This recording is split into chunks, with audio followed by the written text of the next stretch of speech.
Ok, alors bonjour. La vidéo s'est arrêtée toute seule. J'ai réalisé que je voyais mon fil là que j'avais oublié de brancher dans la prise de courant et je suis arrivée à la fin de ma batterie. Donc je reprends un petit bout. J'étais presque arrivée à la fin. Il m'en restait pas beaucoup à vous dire, mais je vais vous dire ce que j'avais prévu pour la fin de cette vidéo-là. Alors, c'est ça, j'étais en train de dire que je suis célibataire depuis près de 7 ans, que je suis dans l'attente des retrouvailles avec ma flamme jumelle, un être que j'aime, que j'aime, que j'aime. Vous n'avez pas idée comment j'aime cet être-là, avec qui j'ai vécu des choses dans le passé, dans les sphères de l'au-delà aussi. Et une personne avec qui je vais enseigner aussi dans les temps à venir, là, ça fait plus de 25 ans que j'enseigne seule, que je fais des liens avec d'autres enseignants qui existent, mais que je sais que dans quelques années, je vais enseigner en couple avec cette personne-là, on va enseigner tous les deux ensemble. Et ce que je veux vous dire, c'est l'importance de la fidélité puis d'attendre la bonne personne. Souvent, on essaie de brûler des étapes puis d'aller vite. Et ce qui se passe avec la sexualité tantrique, c'est que si vous essayez de commencer trop vite une histoire d'amour, un chemin spirituel avec une personne, puis que c'est pas la bonne personne pour vous, ce que ça va faire, c'est que vous allez avoir un certain niveau de préparation, un certain niveau d'accumulation d'énergie, et au moment où il y aura une séparation, parce que vous allez arriver à cette étape-là quand vous allez réaliser que c'est pas la bonne personne pour vous, vous allez devoir tout recommencer avec une autre personne, et quand vous allez trouver l'autre personne, elle sera peut-être pas en affinité vibratoire avec vous, parce qu'elle aura peut-être pas eu cette préparation-là comme vous. Donc, ça peut faire des décalages, puis ça va faire qu'il y en a un qui va vibrer plus haut, l'autre qui va vibrer plus bas, un qui va être plus ouvert à tout ça, l'autre qui va être moins ouvert. Ça peut être difficile. C'est pas, si c'est vraiment la bonne personne pour vous, vous allez passer par-dessus ça. Mais, idéalement, on est appelé à commencer ce chemin-là de régénération, de transformation profonde avec la personne avec qui on va vraiment faire un grand, grand bout de chemin, idéalement avec qui on va faire toute notre vie. C'est aussi que si jamais il y avait une grossesse, dans la période de la grossesse, dans la période de l'allaitement, on ne peut pas faire de sexualité tantrique parce que l'énergie tantrique, elle tire vers le haut, elle monte toutes les énergies vers le haut de la structure. Et quand on a des menstruations, en tant que femme, on ne vit pas de sexualité tantrique. Et si la femme est enceinte, il y a beaucoup d'énergie qui est canalisée vers le bas pour aider le bébé. Et le tantrisme tirerait une partie de cette énergie-là vers le haut et ça serait malsain. Donc un couple n'a pas de sexualité non plus tout le temps de la grossesse et tout le temps de l'allaitement, qu'habituellement on dit que c'est une période de 6 mois, puis la maman commence à nourrir son bébé à 6 mois, puis les pratiques tantriques reprennent. Donc, il y a ça aussi à tenir en compte. Et les jeunes, souvent, quand il n'y a pas une bonne conscience des risques que la fille, la femme tombe enceinte, il y a tous les problèmes avec les enfants qui arrivent dans un couple qui n'est pas prêt du tout à accueillir cet enfant-là. De nos jours, on parle souvent de l'avortement, et moi j'ai fait une vidéo sur ça, vous pourrez l'écouter. L'avortement, c'est pas une bonne idée, ça a plein de conséquences énergétiques, et il faut être conscient de toutes les conséquences pour nous, pour l'autre, le garçon, la fille, l'homme, la femme, l'âme impliquée. C'est beaucoup plus complexe que comment les gens le comprennent de nos jours, puis on va arriver un jour à une compréhension qui va faire qu'on va diminuer beaucoup le nombre d'avortements, puis ça sera plus comme c'est vécu actuellement sur notre Terre. Donc l'avortement, ce n'est pas une solution, en tout cas, c'est pas une solution saine. Donner l'enfant en adoption, c'est une solution, mais c'est très difficile émotivement. C'est très dur pour une jeune fille ou un jeune garçon de donner leur enfant comme ça, de le porter à terme et de le donner en adoption. Alors, moi, je trouve que de la façon dont la sexualité est banalisée, les rapports sexuels sont banalisés et sont encouragés très tôt, trop tôt, souvent chez les jeunes. Et je vous encourage, les jeunes, à prendre le temps de développer vos amitiés, de développer votre spiritualité, de développer la connaissance de l'un et de l'autre, et de ne pas aller trop vite vers ces expériences-là. Je sais que c'est difficile parce que Vous avez des livres qui en parlent, vous avez des vidéos qui en parlent, vous avez des films qui en parlent, des blogs qui en parlent. La sexualité, elle est partout de nos jours et ça pousse beaucoup sur les hormones des jeunes garçons puis des jeunes filles. Puis il y en a qui ont le goût vraiment d'explorer ça très très tôt, soit par la masturbation, soit par les relations à deux. Mais moi, le message que je donne aux jeunes, c'est prenez votre temps. Ne précipitez pas ça. Vous avez toute votre vie pour connaître ça de toute manière. Attendez d'être vraiment, vraiment prêt. Attendez la bonne personne avec vous, avec qui vous allez être bien pour que ça soit une belle expérience, vraiment dans l'amour, dans la confiance, dans la sécurité. Là où vous allez être conscient de tout ce que ça implique, au niveau aussi de la protection pour ne pas qu'il y ait un enfant sans qu'il soit désiré. Pour que ce soit une personne avec qui c'est possible d'avoir un chemin à plus long terme. En plus, les jeunes qui connaissent la sexualité très tôt, ils vivent beaucoup en montagne russe parce que les idées sexuelles se mettent à les obséder, puis qui ils peuvent rencontrer, puis avec qui ils peuvent avoir des expériences. Et tout ça, ça trouble beaucoup le champ émotionnel, le champ mental, le champ créatif.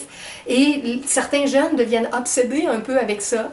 Alors que si on se donne le temps, puis si on attend d'être un petit peu plus mûr pour ça, on peut se consacrer vraiment à nos amitiés et développer notre force intérieure. Et pour moi, un jeune qui n'a pas de sexualité avant 16, 17, 18 ans, je trouve que c'est un jeune en super santé. C'est un jeune qui a une force intérieure. C'est un jeune qui est capable d'attendre la bonne personne.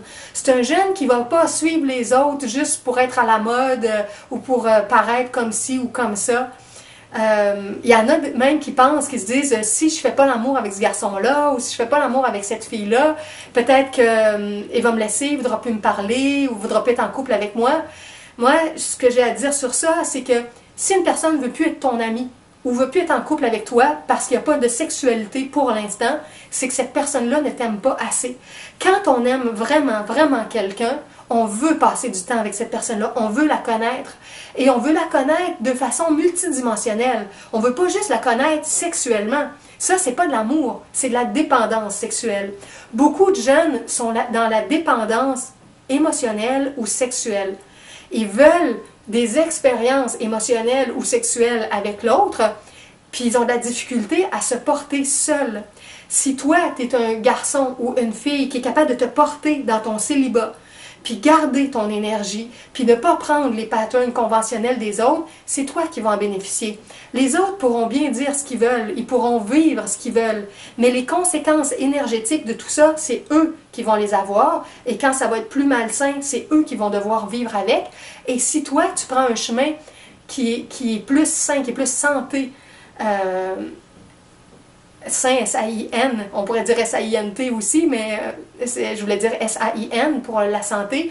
Ta santé psychologique, ta santé multidimensionnelle, en étant capable de développer tes talents, de t'amuser avec les autres, de ne pas être dépendant dans tes relations, d'être capable de dire non quand tu as envie de dire non, et d'attendre la bonne personne, c'est l'idéal.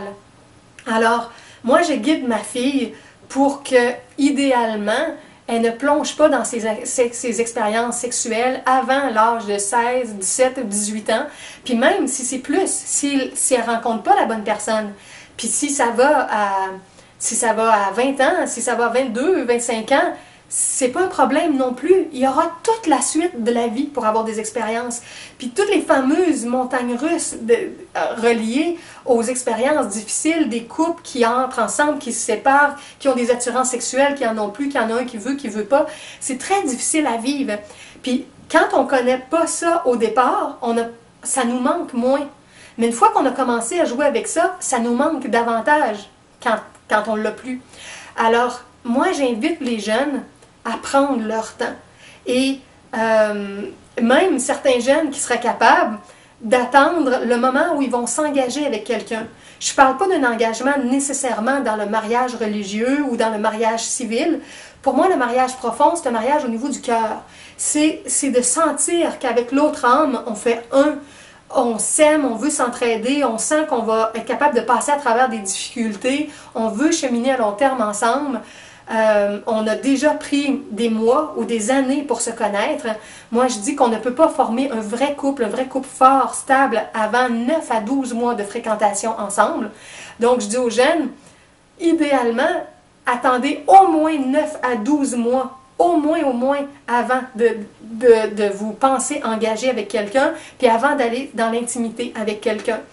Et vous allez voir que vous allez vous éviter bien des mauvaises surprises parce que pendant ces 9 à 12 mois-là, vous allez connaître le garçon ou la fille et vous allez voir ses réactions, ses comportements, sa pensée, sa créativité, sa capacité à aimer, à collaborer, à apprendre, à s'ouvrir, à vous accompagner, à vous entraider tous les deux.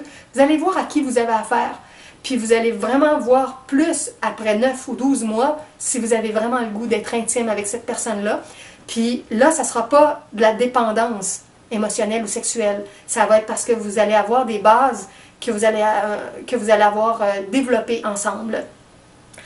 Ce que j'enseigne aussi aux jeunes, tous ceux qui ont de la misère à patienter, c'est de découvrir tous mes enseignements sur la relaxation énergisante ou ce que j'appelle le massage énergétique avec accessoires. Vous allez trouver ma vidéo sur ça.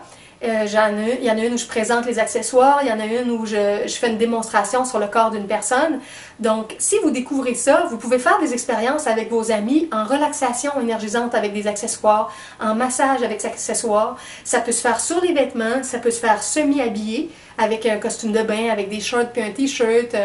Et dans certains contextes, ça peut se vivre dans la nudité. Mais ça, il faut être rendu vraiment plus intime avec quelqu'un ou il faut être de tempérament naturiste. Bon, je ne sais pas qui vous êtes, quelle est votre âme, quelle est ton âme. C'est un enseignement que je donne aussi pour les adultes, mais de nos jours, c'est valable aussi pour les adolescents. Parce que comme beaucoup d'adolescents commencent leur parcours sexuel très jeunes et sont impatients, si au moins un jeune peut avoir des jeux dans cette forme de relaxation-là ou de massage avec accessoires, il va déjà avoir des explorations pour avoir une énergie de tendresse, une énergie de douceur, une énergie d'amour universel qui va être là. Et ça aide à patienter avant de se lancer dans d'autres étapes. Puis, de toute manière, il reste les étapes quand même de tendresse, d'accolade, de baiser, de mini-massage, mini-massage de tête, massage de dos. On peut jouer avec l'autre personne et c'est des années extraordinaires aussi. Tout ce cocon-là qu'on forme avec les amis et qu'on est bien en énergie sans mélanger la sexualité à tout ça, qui vient faire tellement de conflits à toutes sortes de niveaux dans notre vie, puis de peines d'amour. Finalement, c'est pas des peines d'amour, c'est des peines de dépendance, mais en tout cas, on les appelle peines d'amour.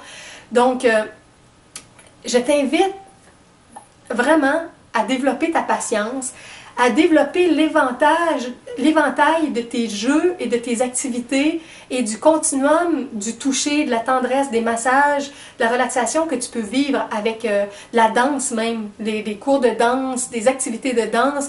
Il y a toutes sortes d'activités qui peuvent être faites qui sont super riches sans aller dans l'intimité complète. Et si on peut réserver l'intimité pour le moment où on est vraiment prêt, puis qu'on sait que si jamais il y a fécondation puis qu'il y a un enfant, qu'on va être capable de le garder puis de l'accompagner, là, c'est beaucoup, beaucoup mieux pour tout le parcours de notre âme. Je veux dire aussi un petit mot au sujet, ça touche pas les adolescents, mais ça touche les adultes. À un certain âge, les hommes vont vers la vasectomie et les filles vers la ligature des trompes, les femmes.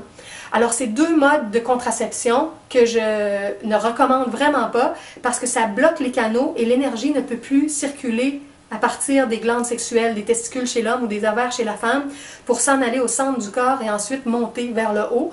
Donc, toute la sexualité tantrique profonde, pour qu'on soit capable d'accumuler l'énergie, l'accumuler, elle demande un corps en santé et des canaux intacts. La médecine conventionnelle qui ne connaît pas la nature multidimensionnelle de l'être humain, qui ne comprend pas qu'il y a des énergies sur d'autres plans, qu'on a des corps d'énergie plus subtils, puis que l'énergie de la base, elle vient nourrir les autres corps, puis que les corps plus hauts viennent nourrir le corps dense. Il y a toute une circulation énergétique qui se fait dans notre être multidimensionnel. Et quand on fait des chirurgies, quand on fait des blocages, quand on coupe des canaux, ça a des répercussions beaucoup plus profondes que ce que les médecins pensent, que ce que les infirmiers et les infirmières croient de nos jours. Et un jour, ces gens-là aussi, ils vont avoir des connaissances, des expériences multidimensionnelles, la clairvoyance, et ils vont changer leur discours, un peu comme le médecin, comment il s'appelle, je me souviens plus de son nom, je le marquerai en dessous de la vidéo, le médecin français qui est un anesthésiste et qui j'ai son nom sur le bout de la langue, qui a eu plein de patients qui ont vécu des near-death experiences, des expériences au seuil de la mort, comme on les appelle, ou de mort clinique, et qui ont rapporté toutes sortes de choses qu'ils ont vécues dans les sphères de lumière, ou qui ont vu la salle d'opération de haut, ou qui ont vu les médecins, les infirmiers, des gens de leur famille, qui savent que la vie continue dans l'au-delà, que ces êtres-là sont sortis de leur corps physique, ils ont tout vu d'une autre dimension, puis ils sont revenus dans leur corps.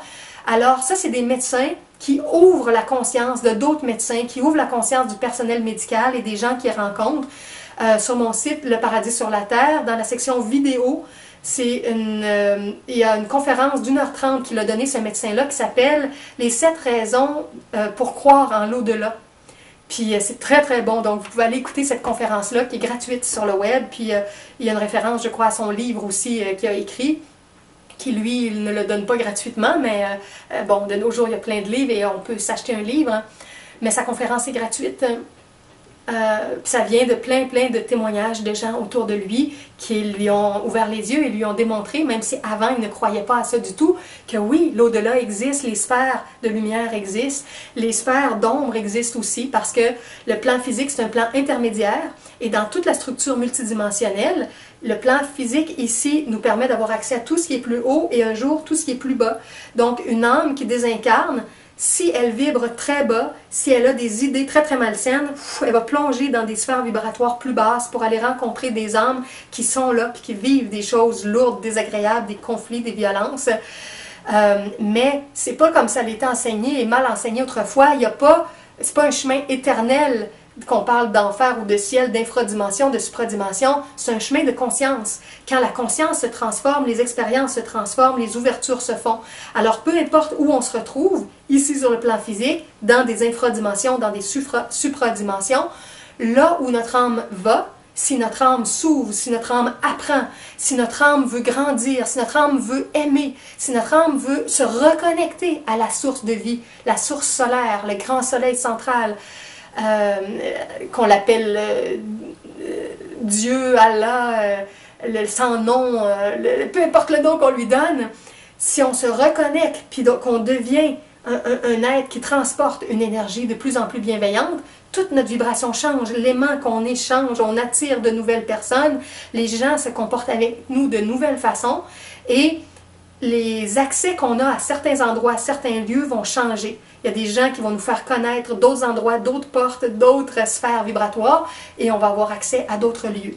Donc la sexualité tantrique, elle, quand on apprend à garder nos énergies quand on est célibataire, à ne pas plonger dans la masturbation comme c'est enseigné de nos jours en pensant qu'il n'y a pas de conséquences, si on décide de ne plus nourrir ces expériences-là, le corps va s'en ressentir aussi, on va être beaucoup plus énergisé. Il y a plein de gens qui ont des douleurs aux reins, qui ont très mal aux reins, qui ont des blessures, qui ont des fois des cancers à ce niveau-là aussi, ou des fois la prostate, parce que c'est des ondes proches des organes sexuels, puis quand tout ça s'est dévitalisé par trop d'expulsion de l'énergie sexuelle, ça affaiblit toute cette partie-là du corps et toute cette zone-là devient très faible. Puis les médecins conventionnels ne comprennent pas, c'est parce que c'est une énergie fine. L'énergie de la libido, l'énergie sexuelle est au niveau éthérique. Elle part des sphères divines, elle traverse toutes les couches, puis elle vient dans le champ éthérique. Puis après ça, quand on a des jeux sexuels, on l'appelle, on joue avec, puis on la fait sortir. Alors, une personne qui se revitalise, qui a un chemin sexuel plus marginal, plus tantrique, pour vivre ce que j'appelle le Maituna, tel que je vous en ai parlé dans la première partie, le yoga sexuel qui est juste une façon de soit de porter notre énergie quand on est célibataire, ou soit de faire un avec l'autre, non plus pour chercher des orgasmes, mais chercher des états d'extase. Alors moi, dans le tantrisme blanc, je ne parle plus d'orgasme. Il y en a qui disent on va atteindre des plus gros orgasmes, des orgasmes cosmiques. Non, ce n'est pas ce mot-là que moi j'utilise en tout cas, parce que l'orgasme, c'est une expulsion, c'est une dévitalisation. Quand on parle d'une régénération, d'un état d'union, on parle d'un état d'extase, des niveaux d'extase énergétique de plus en plus grands et d'un potentiel énergétique qui fait de nous des êtres créateurs de plus en plus puissants, de plus en plus capables, avec une grande vitalité, et on peut devenir tel que ça a existé à toutes les époques de l'humanité, des initiés qui un jour franchissent le cap des 100 ans, qu'ils ont 150 ans, 200 ans, 300 ans, 500 ans, 1000 ans, 2000 ans, 5000 ans, il y a de ces êtres-là dans l'humanité qui habituellement font un travail anonyme. Au Moyen Âge, quand il y a eu des alchimistes, entre autres, des fois on parle de Nicolas Flamel et de Pernelle, sa compagne, il y a des initiés qui les ont rencontrés et ces êtres-là sont des immortels maintenant, qui vivent dans l'humanité encore, qui ne sont pas morts, ne sont pas désincarnés depuis le Moyen Âge et qui œuvrent discrètement dans l'humanité. Donc, il y a certains initiés qui n'ont pas de mandat public, qui ont choisi une vie plus anonyme en aidant dans les coulisses, comme on peut dire, si on peut dire, d'une certaine façon. Mais un jour, il va y avoir de plus en plus d'initiés qui vont être visibles, qui vont être publics, qui vont choisir une vie qui ressemble à la mienne pour aider davantage un plus grand nombre. Parce que quand on est en privé, on aide une ou deux ou un petit groupe à la fois. Mais si on accepte d'être public, c'est sûr qu'il y a une difficulté plus grande, c'est autre chose, c'est une autre charge d'énergie qu'on doit porter. Mais si notre cœur s'ouvre, notre mental s'ouvre, puis qu'on a l'ouverture pour accueillir ce plan de vie-là, cette mission de vie-là, on peut aider non plus juste 2, 5, 10 personnes à la fois, mais on peut en aider 50, 500, 5000, 50 000, 500 000, 5 millions. Vous voyez, ça grandit, grandit, grandit. Ma chaîne YouTube a franchi le cap de 1 million il y a quelques semaines.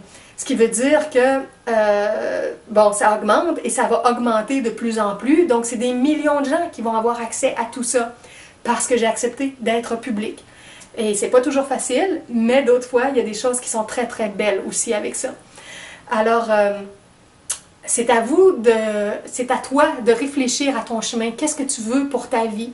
Est-ce que tu veux vivre conventionnellement comme tout le monde, avoir un travail, faire de l'argent, être fatigué, dépérir, mourir, puis avoir une vie conventionnelle comme ça? Ou tu as envie d'une autre vie, avoir plus d'énergie, plus de capacité, être capable d'avoir accès à d'autres choses, être capable d'aider en ayant une plus grande envergure?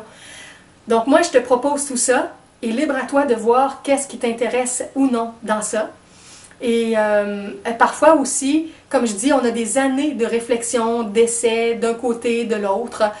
Tu es jeune encore, comme je disais, tu as 13 ans, 14 ans, 15, 16, 17, 18. Ou peut-être que c'est ton père ou ta mère qui écoute la vidéo, ton oncle, ta tante. Ou ça peut être qui que ce soit sur ma chaîne YouTube qui l'écoute aussi parce que mes vidéos au départ ont été créées pour les adultes. Alors qui que tu sois qui écoute cette vidéo-là, je t'invite vraiment à réfléchir, à méditer sur ce que tu veux vraiment pour ta vie et à te demander si tu veux reporter ça dans très très loin dans ton âme ou si tu veux commencer dès maintenant à te transformer davantage pour avoir accès à autre chose. Bon, je pourrais dire plein de choses encore, mais je vais m'arrêter ici. Je pense que c'est assez long. Je te souhaite des belles expérimentations tantriques en massage et en relaxation avec les accessoires au début, en discussion avec des amis, en discussion avec un futur amoureux ou une future amoureuse, parce que si dans les discussions, les deux n'ont pas envie de ça dès le départ, c'est sûr que ça ne marchera pas au niveau du couple par la suite. Donc, une fois qu'on connaît ça, on peut en parler, on peut écouter des vidéos, lire des livres ensemble sans parler et voir qui résonne à cet univers-là et voir avec qui on a davantage d'affinité. Donc, je te souhaite des belles expériences, une belle préparation et je t'invite à être un communicateur ou une communicatrice aussi pour m'aider à diffuser tout ça.